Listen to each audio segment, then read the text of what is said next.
What is up, guys, and welcome to week 6 of ASL Season 5 Power Rankings. I am, of course, Excellent Name, and I am joined once again with Gran. What is up? I'm back. So yeah, let's just jump in it. You had the master at 14th, as did I. Yeah, it's no surprise there. He is the only team that is winless currently. Every other team has at least 2 wins currently, so he's definitely quite far behind. He's got a big mountain to climb if he wants to have any shot at making some kinds of playoff push. At this point, it's highly unrealistic. I think he would need a win out to even have a chance. But yeah, this week he lost quite heavily to the St. Louis Wobblers, a 5-0 loss. So he just hasn't been showing good performances. He hasn't even been showing real signs of potentially having that breakout performance. So realistically, I think he's going to stick down at this spot for the rest of the season. Yeah, yeah, he's had a very poor showing this week. I'm pretty sure he got 6-0'd, if I'm It was just a 5-0. 5-0'd. Oh yeah, so not the strongest showing again. He hasn't won. He's the only team not to win a game, I believe. So he's in here in last for me. Yeah, prove us wrong though. Make sure, Yeah. step up a game. I would love to see him step it up and pull out some wins, but it's just not looking likely at the moment. There's still like But, 7 weeks left. I mean, you can still go 500 at least. So there's yeah, I guess that's a possibility. Not very likely. At number 13, we've got a pretty stark difference. Both got teams that aren't both on this slide, so pretty substantial difference. I'll just talk about mine first. I've got Brad here, and once again, gonna say it every week. It's so surprising that he's still down here. It's such a yeah, shock, but he just hasn't been playing all that well. He's clearly not investing all into this season. He lost. The loss wasn't too bad against Ian. It was only a 3-0, but he didn't look in control at any point of the game. He didn't look like he had it out. Um, I was glad to see that he was letting his Coco keep healthy a lot longer that game, which was a good improvement to see, yeah, but it still wasn't really enough to get him a win. And he's just been having a sliding performance. And I feel like the coaches above him have had more impressive wins. Brad's wins are against the Master, which obviously isn't that impressive, yeah, and I think Shadow. yeah. So not great so far, which is why I've had to put him down here. Uh, I think between like 13 and 8, I'm pretty sure there's every record is 2 and 4 if I'm not mistaken. So it's pretty close. I had Brad a little Yeah, higher just because I feel like he hasn't got like completely blown out yet. I don't believe, if I'm correct. Um, yeah, that's right. but yeah, he hasn't been he's not playing at the level I know he can play, and I've seen him play before. So um, we'll see if he can bounce back. So I had Cam at 13, obviously. I felt that he got kind of blown back last week, and since he had a strong start to the season, but I think since then he's kind of slid, so I moved him down a bit. He hasn't had the greatest performances the last couple of weeks for me, so. And Malone just had, it's against the Master, but it was a pretty convincing win, so I moved him up a little bit. That's fair enough. Yeah. So talking about Malone at number 12, which we both have. Once again, I feel like Malone's wins have been less impressive than the coaches above him. His wins are against Brad, which usually is very impressive, but not so much this time, and against a master. So 13 and 14 places for me right now. So while he did get, sorry, what was that? Wait, It's sorry just about that, guys. I had to re-update the slideshow, so it's updated now. If you're confused, probably just gonna edit it out and not restart. But yeah, continue yeah. talking about So Malone.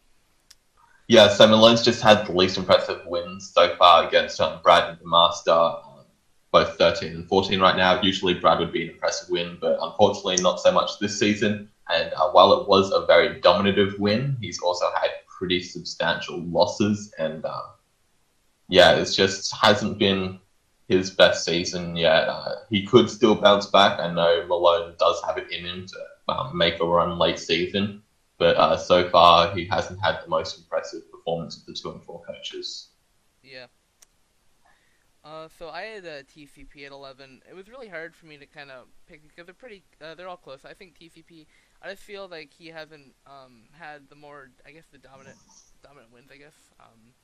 In general, like he's been kind of inconsistent, really inconsistent this season for me. So I have him at 11, but I know like he won the season last year, so I know he can have this skill to bounce back and stuff. But I just want to see a bit more consistency in him putting a couple wins together in a row. Yeah, both Shadow and TCP's games this week were pretty bad, play-wise, in my opinion, from both sides, if I'm being honest. Not Shadow. Shadow versus Cody. Cody played very well, obviously.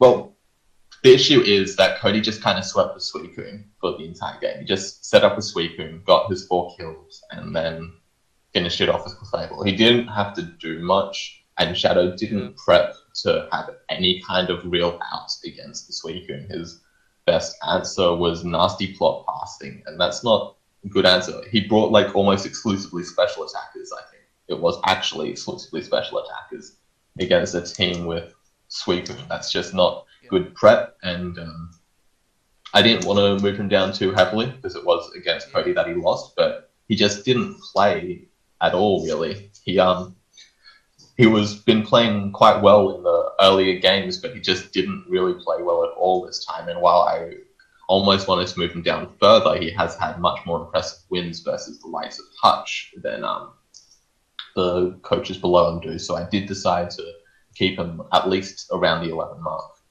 Fair. Alright, so at 10, I had Shadow. Basically the same reasons you said. I could, because he lost to Cody, I didn't want to move him down too far, so I put him at 10th, and one spot over TCP. And then... Yeah, I put on TCP here. Once again, I kind of wanted to move him down because it was a really badly played game, but it was like the closest game of the week. And it did come down to a roll because Susie misprepped Thunderbolt.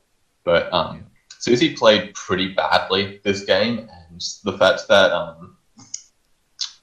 TCP wasn't able to win regardless of the fact that Susie just outright sacked Mega Venusaur, one of the biggest threats that Susie has, is kind of astounding to me. And it just is like, if you're not getting wins when they're basically donated to you like that, I'm not sure how much you're going to be able to make a push. I don't think he's a big fan of how his team plays, so that's holding him back a bit. Maybe he should try to make some transactions to fix it up, but I think he's pretty low on those as is. So yeah. And then I had Brad at number 9. I already kind of talked about this earlier. Just hasn't been the same player he normally is. But he hasn't, unlike some of the coaches that I have below him, he hasn't been blown out yet, but he hasn't had the strongest season either. But I know he can bounce. I'm pretty sure he can bounce back from it, but we'll see. He hasn't been very strong. I think a lot of it comes down to his focus and his prep and stuff has been a little off from past seasons. yeah, he's really busy at work, apparently. So he's had to like take basically 2 weeks of ASL pretty much off, where he's left someone else in charge. So he clearly wouldn't have been able to spend all that much time prepping and getting ready for battles either in that time. So definitely quite unfortunate that that's the turn that he's got to take. But at number 9, I have Cam Waylord, and I don't think he necessarily deserved to move up this far. Just more so, I didn't want to move TCP or Shadow up at all based on how poorly they played.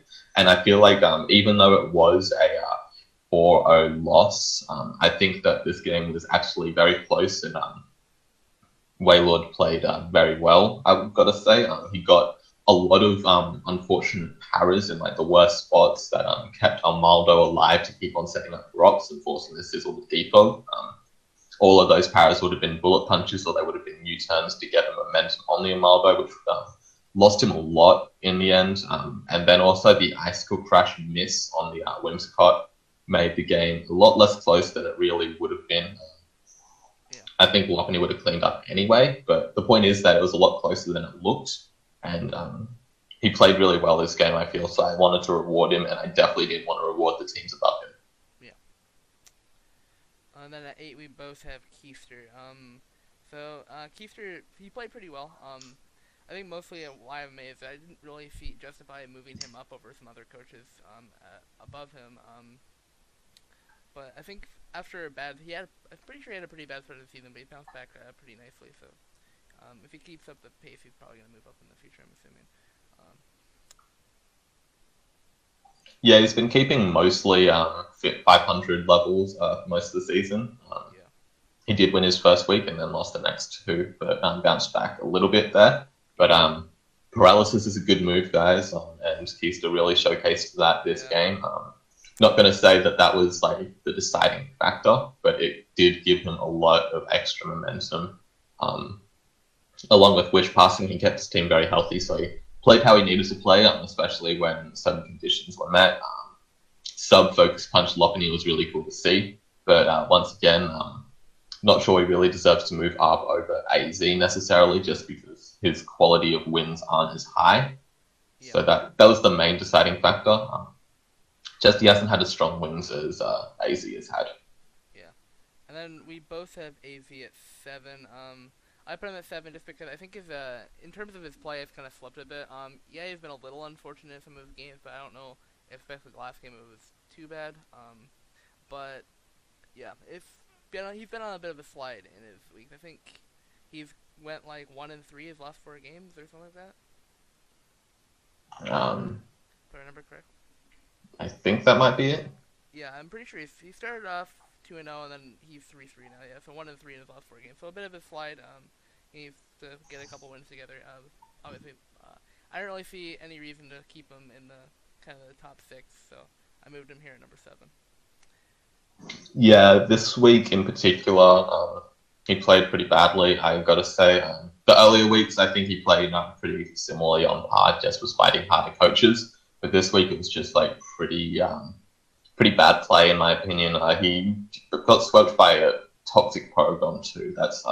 He didn't really bring the breakers necessary to bring it. His breaker was Floatzel. I have no idea why he brought Floatzel, and he also lost when he brought Floatzel last time. I don't know what he's thinking the Floatzel bring each week, but it's just not a good mon, and it's not a good breaker.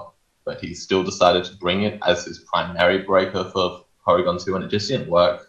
A lot of what he tried to do this game didn't work, and it's just because he didn't put in the time and prep to bring like anything good to actually pull out a win this week, and it shows. Yeah. I will agree that Floatzel wasn't to bring this week, but I'm gonna say right now it's a pretty good breaker in my opinion at least. But moving on. We saw it do like 30 to Porygon 2. It's not a good breaker. Me too. Moving on to number 6, we both have Susie. Yeah, I really didn't want to move Susie up this much, but it is the only 4-2 team. Yeah. Like it's deserves the lowest 4-2 team, I gotta say. I think Susie's had the least convincing wins and the stupidest losses. I think Susie's been getting a fair bit of luck in his games, not like actual luck in the sense of hacks or anything, just luck in that his opponents seem to have been consistently having off weeks. I don't know how you set up a Curse Venusaur to like +4 and die like that just because you forgot to click Synthesis. That was awful. Yeah. And then you got bailed out even though you didn't bring Thunder on Galvantula. It was just a lot went wrong for Susie, and he somehow still cobbled together the win. And that's sure, you're 4-2 now. I'll move you up to top 6 because that's where the 4-2 teams are. I don't think you necessarily deserve it, but congratulations, I guess. Yeah, exactly. I 100% agree. I think he's the weakest of the 4-2 teams. Why I had him at 6. Didn't really have the strongest week this week, and I think he's been the most inconsistent of the 4-2 teams, in my opinion. Yeah. At the number 5 through to number 2, though, is like pretty much all tied, in my opinion. These are very close. There's a lot of factors to decide between. The main ones that I was thinking about was quality of wins and harshness of losses were the main ones, as far as how highly I ranked the coaches that they won and lost to. So with that in mind, I put the Slow Bohemians at number 5 because I felt like their wins have been the lowest quality. I will say that their losses have been the highest quality. He lost to me and Cody, which I think was probably the hardest 2 losses there. But so far, it feels to me that he hasn't really been able to show his merit versus the coaches that I consider to be the top level yet. he did win against AZ this week, which I Yeah. consider to usually be a fairly good player, but I don't think he played particularly well this week either.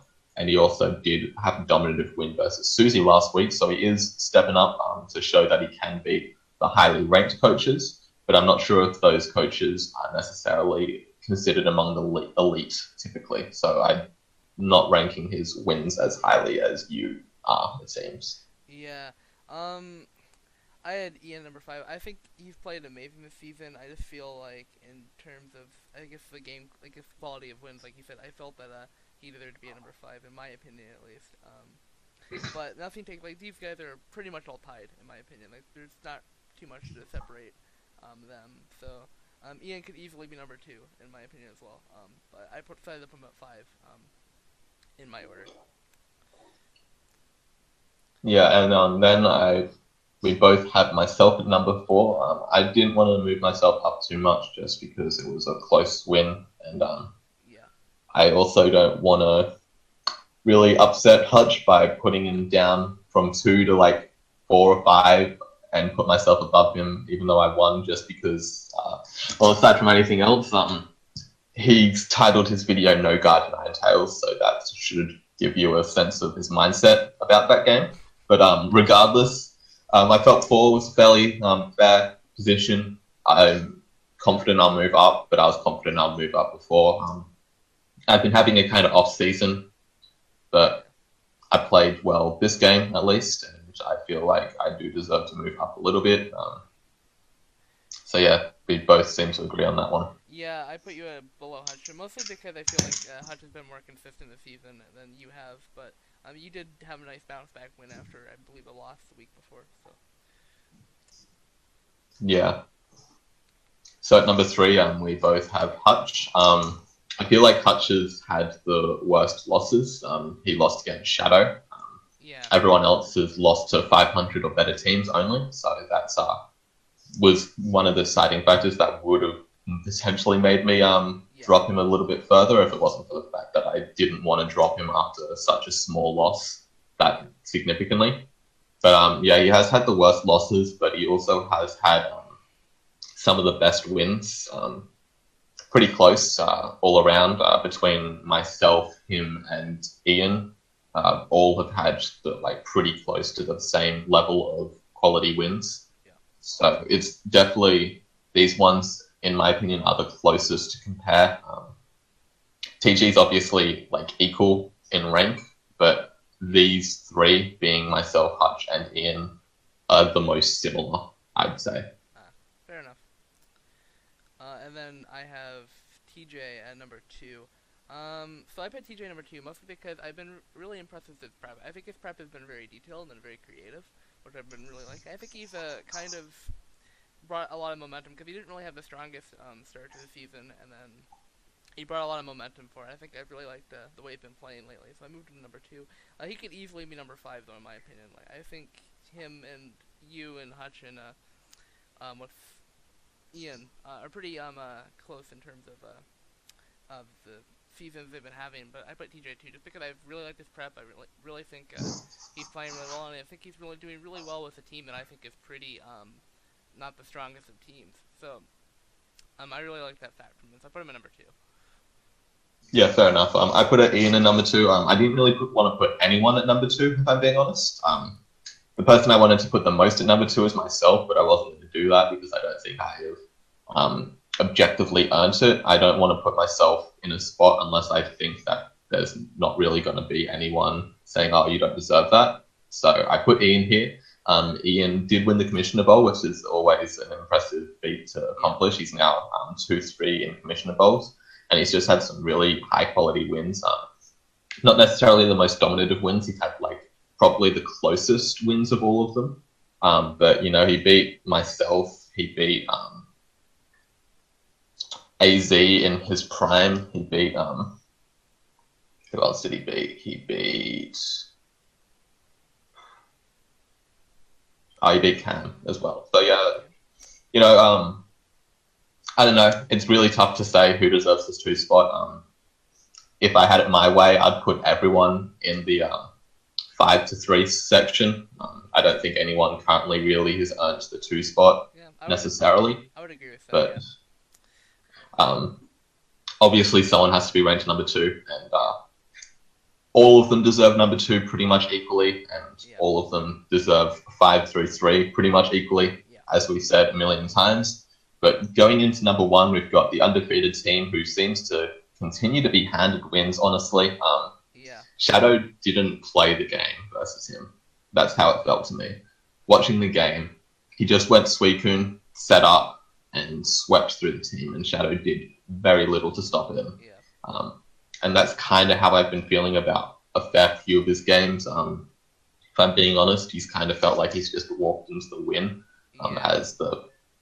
especially against like the more competent coaches. They just seem to lower their guard completely against him. Maybe it's his team. Its slowness is like making coaches think, oh, this shouldn't be too hard of a team to prep for. I don't know what it is. I think when he finds coaches that are going to like fully invest into beating him, like they would other coaches, I think he's going to run into some trouble. Personally, I don't think he'll go undefeated, especially considering he still needs to fight me and Hutch and Ian. So like three of the top teams. He has beaten TJ.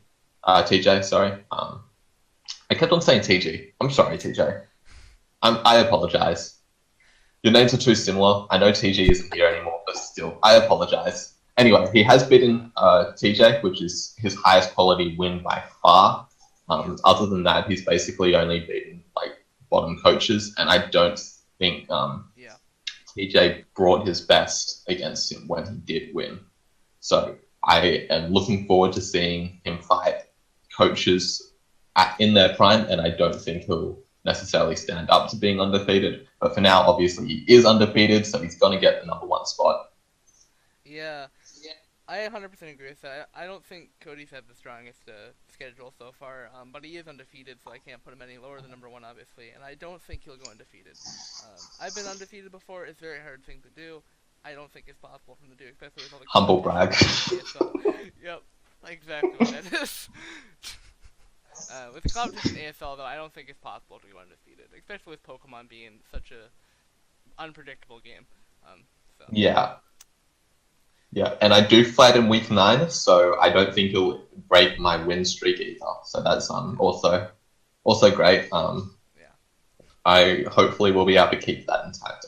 We'll see though. We'll see. Cody might just have been cruising along as well for all we know. I mean, he hasn't had to try very hard yet because he's brought like 4 bulky setup mons and people refuse to bring Taunt to stop him. So I don't know. Maybe he'll actually be able to do it big when he needs to try. Who knows? We'll find out. But I think that wraps it up for week 6 power rankings. Do you have anything else to say? No, I think that's it. All right, guys. See you next time.